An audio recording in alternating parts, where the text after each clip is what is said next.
So far we have covered how to write your introduction and literature review, and how to define the purpose and rationale for your study. Before moving on to the study itself, depending on your field, you may need to present your research question and/or hypothesis.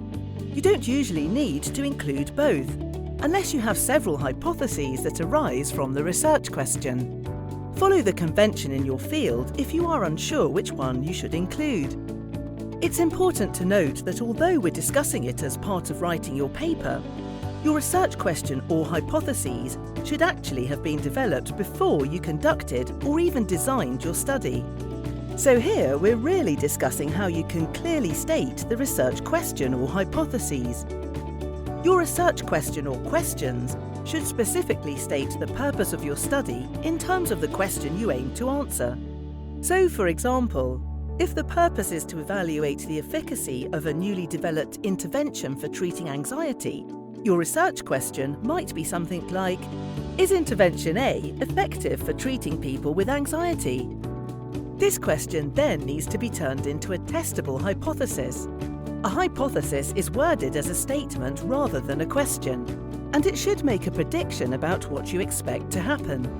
This is referred to as a directional or alternative hypothesis and is often abbreviated as H1.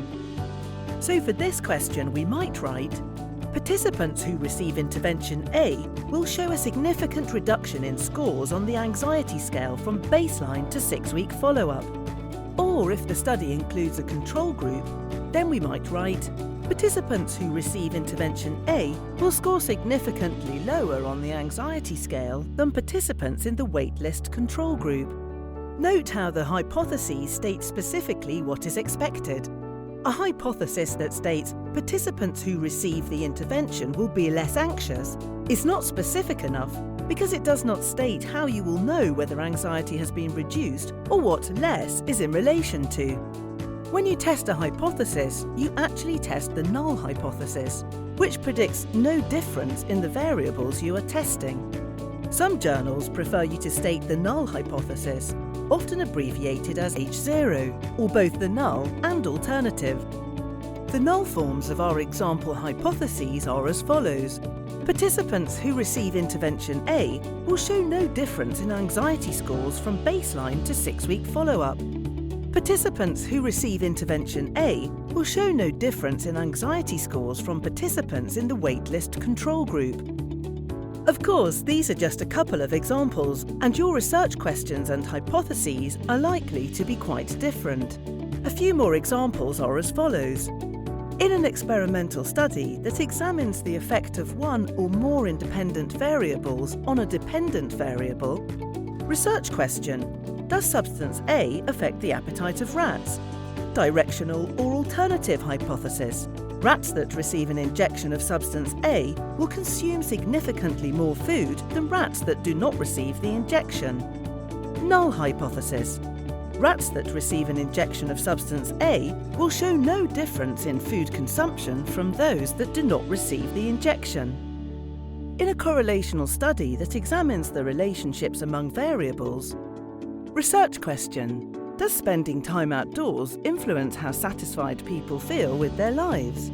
Directional or alternative hypothesis.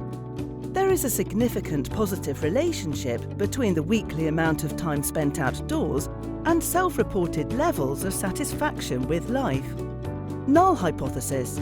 There is no relationship between the weekly amount of time spent outdoors and self-reported levels of satisfaction with life.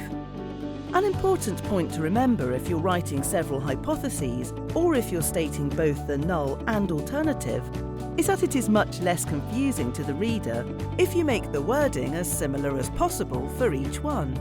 So use the same key phrases and terms. Rather than making the writing more interesting, varying the use of key terms always causes confusion. Try to position the variables so that the independent variable appears first in the sentence, then the dependent variable. This word order reflects the hypothesized direction of the effect, and is therefore clearer than the reverse order. For example, not, significantly more food will be consumed by rats that receive an injection of substance A than by rats that do not receive the injection. But Rats that receive an injection of substance A will consume significantly more food than rats that do not receive the injection. Good luck!